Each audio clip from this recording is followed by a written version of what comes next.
Assalamualaikum warahmatullahi wabarakatuh.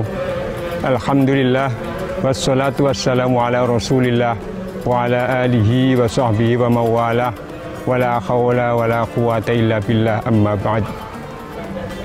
Para pemirsa A2 TV dalam program acara Ramadan Karim, alhamdulillah kita sudah memasuki bulan Ramadan. Artinya bahwa kita berkewajiban untuk melaksanakan ibadah puasa beserta dengan pendukung-pendukung ibadah yang lain. Karena di mana kita sedang berpuasa, maka wajiblah kita untuk menjaga agar puasa kita tidak batal.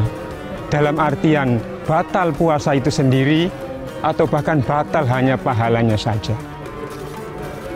Puasa akan bisa menjadi batal tanpa mendapat pahala apapun, bahkan harus diulang, harus diqodho ketika pada hari lain. Ketika seseorang melakukan perbuatan yang membatalkannya, diantaranya adalah ketika dia makan dan minum, atau melakukan persetubuhan antara suami istri, atau dengan istimna, mengeluarkan sperma dengan sengaja, atau muntah dengan sengaja, maka batallah puasa itu tanpa mendapat pahala sama sekali. Namun puasa juga kadang-kadang hanya batal pahalanya saja, di mana seseorang tetap melaksanakan ibadah puasa dan puasa itu tetap dianggap sah, namun pahalanya nol sama sekali. Yaitu apabila seseorang melakukan, diantaranya adalah seperti yang disabdakan Rasulullah SAW, kam min shaimin laisa lahu min syamihi ilal jiwal atos. Berapa banyak orang-orang yang berpuasa tapi tanpa mendapat apapun dari puasanya kecuali lapar dan dahaga. Apa sebabnya? Orang-orang tersebut pertama karena melakukan 5 hal, diantaranya adalah al-ghibah, menggunjing, mengatakan kejelekan orang lain, entah itu dengan ucapan atau dengan tulisan di media sosial.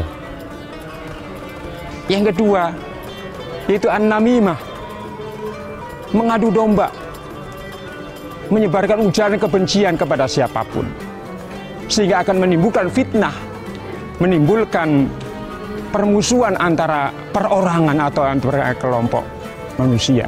Itulah an-namimah. Yang ketiga, apabila orang itu berdusta, mengatakan yang tidak sebenarnya, baik itu dengan ucapan antara orang dengan orang lain, atau mungkin dengan tulisan-tulisan dia, ujaran-ujaran yang sebenarnya tidak ada terjadi, atau hoax.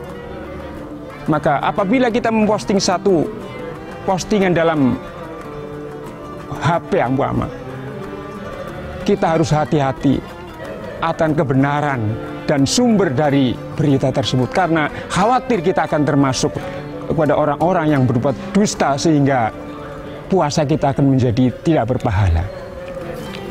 Yang keempat yaitu an-nadhur bisyahwah, melihat, memandang sesuatu baik itu yang halal atau yang haram tapi dengan syahwat.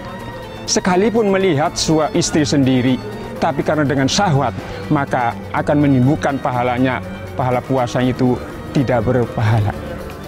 Apalagi dengan melihat atau memandang sesuatu yang haram, perempuan lain yang bukan muhrimnya pun dipandang dengan syahwat, maka puasanya akan menjadi hangus, sama sekali tidak berpahala. Yang kelima itu al-yamin al-kadzibah, sumpah palsu. Sumpah demi untuk mendapatkan sesuatu dari harta atau demi untuk mendapatkan sesuatu dari kedudukan, namun sumpah itu palsu, tidak sebenarnya. Dari kelima inilah puasa kita kalau kita lakukan akan menjadi tidak berpahala sama sekali. Maka untuk menjaga ini semua sebaiknya kita lakukan dengan berbagai macam ibadah-ibadah yang lain. Bersolat sunnah lah, atau mungkin berzikir, atau mungkin membaca Al-Quran, atau mungkin dengan perbuatan-perbuatan atau ibadah-ibadah lain dengan amali-amali yang positif. Karena di samping itu akan menjaga pahala kita, Al-Quran yang kita baca, puasa yang kita lakukan itu akan memberi syafaat kepada kita di akhirat nanti. Sabda Rasulullah SAW yang bersumber dari sahabat Ibnu Amr, Asyam wal Quran yashfa'ani lil abdi yawmal qiyamah. Yaqulu siyam ay rabbi inni mana'atul akla wa syahawat fasyafi'ni fi. Yaqulul Quran rabbi mana'tuhu an-nauma bin laili fasyafi'ni fihi fayasfa'ani. Rasulullah bersabda bahwasanya siam dan Al-Quran kelak akan memberi syafaat kepada seorang hamba di hari kiamat. Puasa akan mengadu kepada Allah, akan menghadap kepada Allah. Dia mengatakan, wahai Tuhanku, aku telah mencegah dia, melarang dia untuk makan dan melakukan syahwat, kesenangan-kesenangan. Maka terimalah syafaatku untuk dia. Dan Al-Quran pun berkata, Tuhanku, aku mencegah dia, melarang dia untuk tidur karena untuk membacaku.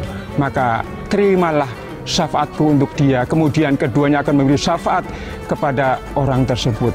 Itulah salah satu daripada keuntungan kita melakukan ibadah puasa dan kita memperbanyak membaca Al-Quran. Mudah-mudahan kita bisa melaksanakan ibadah puasa ini dengan baik, menggunakan ibadah dengan selesai sampai akhir Ramadan nanti, sehingga kita akan mendapatkan predikat itqun minan nar. Demikianlah akhirul kalam, billahi taufiq wal hidayah. Wassalamualaikum warahmatullahi wabarakatuh.